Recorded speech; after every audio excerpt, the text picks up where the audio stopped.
Pessoal do canal Mais Direito, tudo bem com vocês? Primeiro, obrigado por nos assistir, obrigado por estarem aqui. Vocês já viram que esse painel aqui está um pouquinho diferente de todos os outros que vocês estão habituados. Em tempos de coronavírus, a gente precisa se adaptar, né?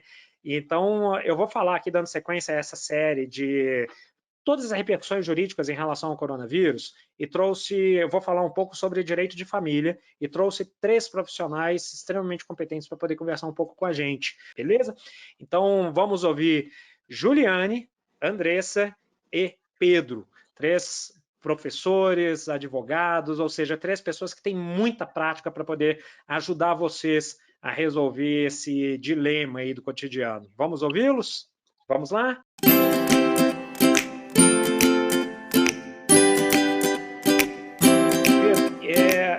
Nós participamos, inclusive, de uma comissão de trabalhos extrajudiciais, de outras formas de solução de controvérsias. Você poderia aproveitar aqui e falar um pouquinho dessas outras possibilidades que tem dos pais conseguirem resolver esses problemas fora do judiciário, de maneira bem célere e sucinta, pelo menos para as pessoas saberem que não é só o judiciário que tem à disposição para poder resolver seus problemas, seus conflitos familiares?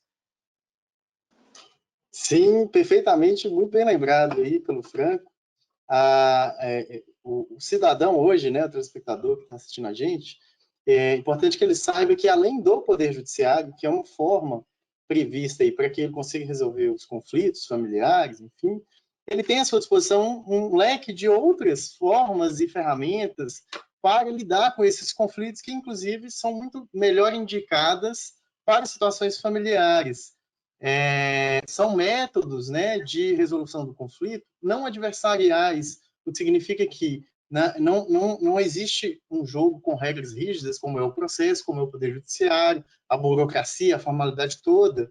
E até para citar aqui a boa colocação da professora Juliane, através desses métodos, né, de solução de conflito, como posso citar, a título de exemplo, a conciliação, a mediação, a advocacia colaborativa, que é um método muito novo, surgiu nos Estados Unidos muito recentemente, mas já está disponível aqui no Brasil para o cidadão. Todos esses métodos, eles têm como característica um aspecto de ausência de litígio, né? De que é isso? De ausência de briga, de um aspecto em que os pais se veem como adversários. Então, eles são chamados juntos a resolver o conflito e contando com a colaboração de advogado e de outros profissionais que podem auxiliar com informações específicas, né? No caso, em se tratando do Covid, desse vírus, dessa pandemia em que a gente se encontra, os médicos, os profissionais da saúde, de uma maneira geral, podem auxiliar e, só para fazer o link com a fala da Juliane, a gente poderia, por exemplo, fazer, por meio dessa ferramenta,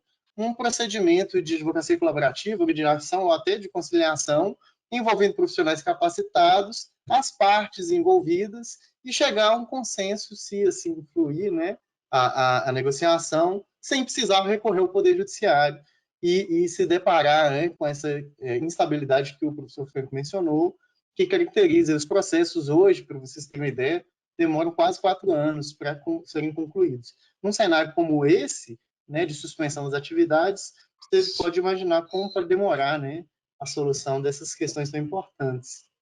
A gente está falando de suspensão agora, mas o grande problema que eu enxergo é que quando o judiciário voltar, retornar à sua atividade normal, o volume de trabalho vai ser mais ainda soberbado do que nós já estamos no momento. Não é isso? Sim. Pessoal, eu queria... Pode falar, Andressa, é claro. Só trazer uma informação, aí mais um viés prático. No sábado, uma cliente me ligou porque está preocupada com o filho, com um atestado médico do pediatra, o filho gripado, tossindo, e o pai queria fazer cumprir o direito à convivência. Eles têm a guarda compartilhada da criança, com um regime de convivência até bastante estendido, né? Bastante razoável e equilibrado. E esse pai realmente não queria abrir mão. Eu até propus a ela que, se fosse necessário, eu ligaria para conversar, para entender o ponto de vista dele. Ela falou que, a princípio, ela tentaria conversar, mas a sugestão que eu dei a ela foi o seguinte: olha, se realmente, né, você como mãe considera que, com base num documento médico também, não é recomendável para o filho ir agora para a casa do pai, tente combinar com ele um regime de compensação. né? Então, como que seria esse regime de compensação? Uhum. Voltando à situação à normalidade, amplia-se mais essa convivência, garantindo-se outros finais de semana, né? E que ela deixasse isso documentado, inclusive, por e-mail. E aí eu vou explicar por quê. Porque na eventualidade de ser necessária uma demanda judicial, né, esse pai não aceitar, realmente, né, a situação se agravar, a animosidade aumentar, que ela pudesse ter ferramentas para demonstrar ao juízo as razões e as soluções que ela tentou apresentar para o pai, as quais não foram, infelizmente, aceitas. Né? Então, assim, existem também esses mecanismos e a própria lei, o próprio Código Civil estabelece que, muito embora a regra hoje seja a guarda compartilhada e a alternância, né, assim, nessa convivência, a elasticidade nessa convivência, a ampliação da convivência da criança com ambos os genitores, que excepcionalmente, havendo motivos graves, o juiz poderá regulamentar a convivência e a guarda de forma diferente daquela que está prevista nos artigos anteriores, que versam sobre a guarda compartilhada e sobre a guarda unilateral. Muito legal. Muito obrigado por esse comentário, que na verdade é uma solução nítida e na verdade está demonstrando um interesse total da mãe no bem-estar da criança e apresentando uma solução que já é raro, né? Que as pessoas, na verdade, na maioria das vezes querem só impor problemas e não conseguem enxergar uma possibilidade. Que a gente, todo mundo tem que lembrar que nós não estamos numa situação que não é aquele pai e aquela mãe que estão naquela situação. E não é nem só a cidade que está na situação, não é só o estado que está na situação, não é só o Brasil que está nessa situação, é o mundo inteiro que está passando por uma situação completamente atípica. E a gente tem que saber que por situações atípicas a gente tem que ter medidas atípicas, e se a gente não tiver um pouco de bom senso nesse momento, a gente não vai conseguir passar por isso fácil, não. Com certeza. Pois não, Pedro? Só para corroborar isso aí que o Franco está falando, eu achei uma decisão aqui de questões atípicas, né, e formas criativas de solucionar os problemas, de um caso aqui em Minas Gerais envolvendo uma senhora idosa que era cuidada por uma das filhas, ela tinha várias filhas, essa filha estava impedindo o contato dessa senhora com as outras irmãs, filhas, né, dessa idosa, em razão da situação que a gente está vivenciando aí, da pandemia global que o Franco mencionou. E essa questão foi parar no Poder Judiciário, e a decisão final foi que as demais filhas, irmãs, né, que não estavam tendo contato com a idosa, pudessem fazer esse contato através de ferramentas como Skype, WhatsApp, Messenger, bem como essa que a gente está utilizando, né? Então, isso também está sendo aplicado em casos, como, por exemplo, que a Andressa citou aí, a gente poderia resolver essa questão da convivência temporariamente com o pai ou a mãe fazendo contato virtual, né, com essa criança, e até neto, né, e protegendo a vulnerabilidade de cada um.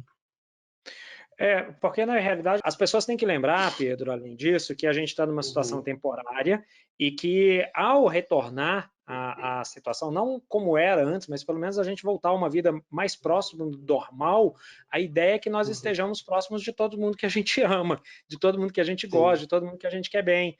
Então, um bom senso agora vai facilitar muito para que a gente consiga se aproximar dessas pessoas depois, que talvez a gente corre muito risco de a falta de bom senso fazer com que nós não nos aproximemos dessas pessoas depois, né? Eu queria agradecer imensamente vocês três, chamar o público para poder assistir, que esse não é o único vídeo que a gente está gravando sobre esse tema, tem outro tema que vem em seguida, que é um tema relacionado ao pagamento de pensão nesse momento de crise, e que é um tema que dá muito debate. Então, para você aí de casa, que eu te convido para poder se inscrever no canal, para poder assistir, vai ser muito legal. São os mesmos que estão aqui e que vão participar conosco. Então, se inscreva no canal, se você gostou, dá uma curtidinha aqui no vídeo. Muito obrigado aí, ó, faz o joinha. Muito obrigado, Juliane, muito obrigado, Andressa, muito obrigado, Pedro. Nos vemos no próximo vídeo. Um abraço a todos à distância, né, por causa do coronavírus, essas alterações que a gente sofreu aí. Eu não aguentei, eu parei com a Juliana, até sumiu da tela para esse de novo. Eu até desativei o microfone aqui para não atrapalhar. Peraí, vamos retomar aqui. Juliane, você está sabendo que isso daqui vai para os erros de gravação no final, né? Tinha que ser eu, né? Para poder participar dos erros de gravação. Você errou. Aqui.